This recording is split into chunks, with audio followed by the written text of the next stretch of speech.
मेरी माँ बहुत बीमार है, उसके ऑपरेशन की सख्त जरूरत है। आप बैंक में ये पैसा जल्दी जमा कर लीजिए। कहीं से चोरी की है क्या? इतने पैसे कहाँ से लेकर आया है? मेरे पैसे जल्दी जमा कर लो, डॉक्टर ने बोला है, नहीं तो मेरी माँ मर जाएगी। गैस, आप हमारी वीडियो को लाइक करके सब्सक्राइब करें और हमारी माँ को बचा लें। अगर आप 1 लाइक करेंगे तो हमारी माँ बच जाएगी। सुबह के ठीक 8:45 हुए थे और शिवनगर शहर की सबसे बड़ी और सबसे व्यस्त बैंक शाखा सेंट्रल कोऑपरेटिव बैंक हमेशा की तरह लोगों की आवाजों, मोबाइल की घंटियों, मशीनों की बीप और ऐसी की ठंडी हवा से भरी हुई थी। कांच के बड़े दरवाजे बार बार खुल रहे थे। कोई पैसे जमा कर रहा था, कोई निकाल रहा था। काउंटरों पर बैठे कर्मचारी फाइलों और कंप्यूटर स्क्रीन में उलझे हुए थे और गेट पर खड़ा सिक्योरिटी गार्ड महावीर सिंह हर आने जाने वाले को सिर से पैर तक ऐसे देख रहा था जैसे वह जज हो और सामने वाला आरोपी। तभी बाहर सड़क से धूल उड़ाते हुए एक दुबला पतला लड़का बैंक के सामने आकर रुका। उम्र मुश्किल से 15 साल, नाम अमन, चेहरे पर थकान, आंखों में डर और उम्मीद दोनों। पैरों में घिसी हुई चप्पल, बदन पर पुराना नीला कुर्ता जिसमें कई जगह सिलाई उधड़ी हुई थी और कंधे पर टंगा हुआ एक बहुत भारी बोरा जिसे वह घसीटते हुए अंदर लाने की कोशिश कर रहा था। बोरा इतना भारी था कि हर 2 कदम पर उसे रुककर सांस लेनी पड़ रही थी और उसके हाथ बुरी तरह कांप रहे थे। महावीर सिंह ने उसे देखते ही भौहें चढ़ा ली और ऊंची आवाज में बोला, ओए लड़के रुक, कहां जा रहा है? अमन हड़बड़ा गया। उसने बोरे को नीचे रखा और झुके सिर से बोला, अंकल बैंक में कुछ जमा करना है। गार्ड के चेहरे पर तिरस्कार भरी हंसी फैल गई और उसने आसपास खड़े लोगों की तरफ देखकर कहा, अरे देखो भाई, आजकल कचरा चुनने वाले भी बैंक आने लगे हैं। फिर उसने बोरे की तरफ उंगली उठाकर कहा, इसमें क्या है? अमन ने कांपती आवाज में कहा, पैसे हैं और कुछ सोने के गहने हैं। यह सुनते ही गार्ड की हंसी गायब हो गई। उसने 1 कदम पीछे हटकर अमन को घूरा और सख्त लहजे में बोला, मजाक कर रहा है क्या? सच बता, अमन ने तुरंत कहा। मैं सच बोल रहा हूँ। गार्ड ने दरवाजा खोला और कहा, चल अंदर, मैनेजर से बात होगी। बैंक के अंदर काउंटर पर बैठी सीनियर क्लर्क रीमा वर्मा ने अमन को देखते ही नाक से गोड़ ली और घृणा से कहा, यह क्या हालत है? ऐसे कपड़ों में बैंक आने की इजाजत किसने दी? ये कोई सड़क नहीं है। अमन चुपचाप खड़ा रहा। उसने बोरे को धीरे से काउंटर पर रखा और मुंह खोला। अगले ही पल नोटों की मोटी मोटी गड्डियां, सोने की चेन, कंगन, अंगूठियां और झुमके काउंटर की रोशनी में चमक उठे। पूरा बैंक एक पल के लिए सन्न रह गया, जैसे किसी ने आवाज बंद कर दी हो। फिर अचानक हर तरफ से सवालों की बौछार शुरू हो गई। इतना पैसा कहां से आया? चोरी किया है ना? किसके घर से उठाया है? तेरी औकात क्या है इतने पैसे देखने की? किसी ने कहा, पुलिस बुलाओ। कांस्टेबल, किसी ने कहा, इसे अभी बाहर निकालो।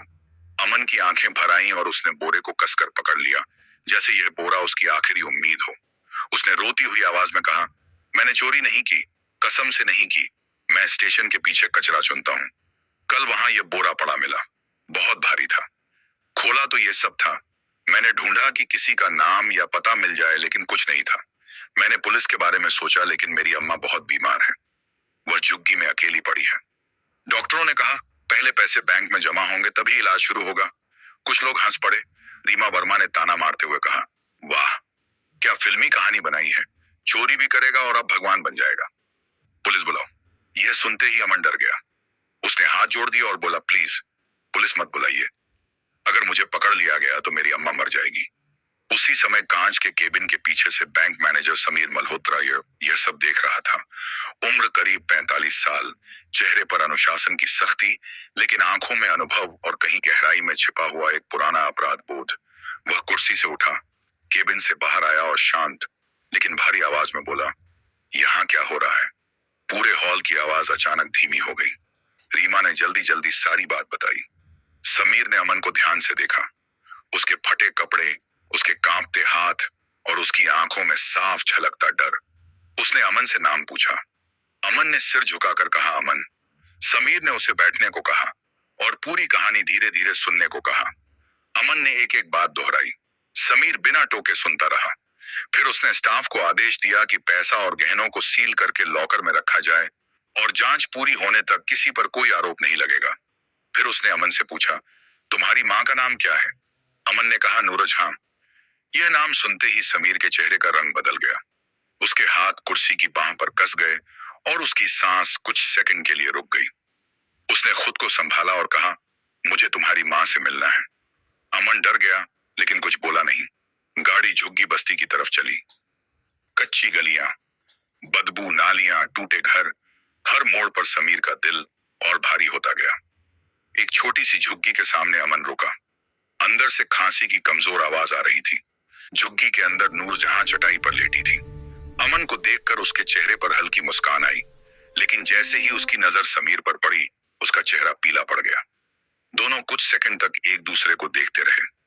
फिर नूरजहां के मुंह से निकला समीर, और समीर की आवाज कांप गई। नूर, उसी पल सच्चाई सामने आ गई कि समीर ही अमन का पिता था, जो सालों पहले जिम्मेदारी से डरकर नूरजहां और होने वाले बच्चे को छोड़कर चला गया था। अमन का दिमाग सुन्न हो गया। उसके अंदर गुस्सा, दर्द, सवाल और खालीपन एक साथ उमड़ पड़े। उसने चीखते हुए कहा, मेरी अम्मा मर रही हैं और आपको आज याद आया कि आप मेरे पिता हैं। सैर के पास कोई जवाब नहीं था। तभी नूरजहां की हालत बिगड़ गई और उसे तुरंत अस्पताल ले जाया गया। ऑपरेशन थिएटर के बाहर लाल बत्ती जल रही थी।